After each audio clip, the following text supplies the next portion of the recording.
Hi, I'm Aaron McGee, and this is my story.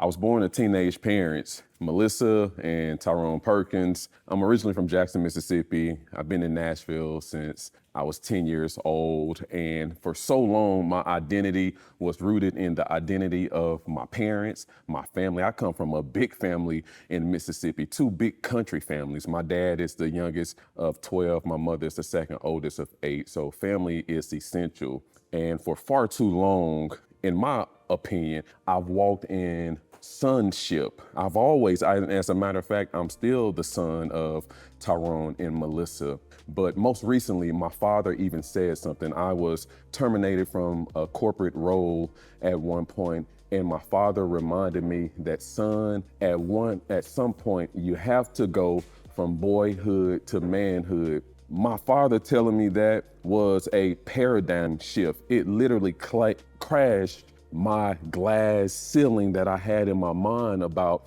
Aaron McGee being positioned as a son, always being positioned as someone who is coming in a submissive role to honor both my mother and my father and to honor leadership. But my faith has carried me along the way, and I'm reminded in the word that at some point a man has to leave and leave his mother and leave his father and cleave to his wife. I am married. I'm in March. I would have been married for 10 years. I have a beautiful wife of almost 10 years, a daughter who's 7, and a son who's almost 2 years old.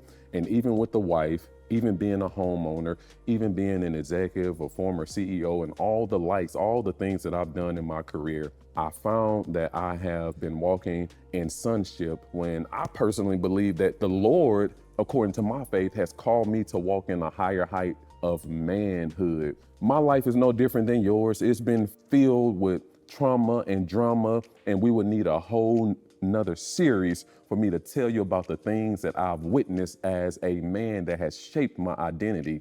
But I'm reminded that the blessing comes down through the Father, and I've been called to fatherhood. And most recently, like I just said, my father has reminded me that every man has a responsibility to make the conscious, the spiritual, the heart position, and the mental shift from boyhood to manhood. Let me tell you why your manhood matters. It matters because someone is counting on your level of authority. Someone is counting on your gifts and your talents to provide for them to actually survive in this life. I'm thankful that my manhood matters because my family needs me. My community has welcomed me with open arms to serve. And I would challenge you to be reminded that your family needs you to walk in manhood, to depart from the thoughts of boyhood.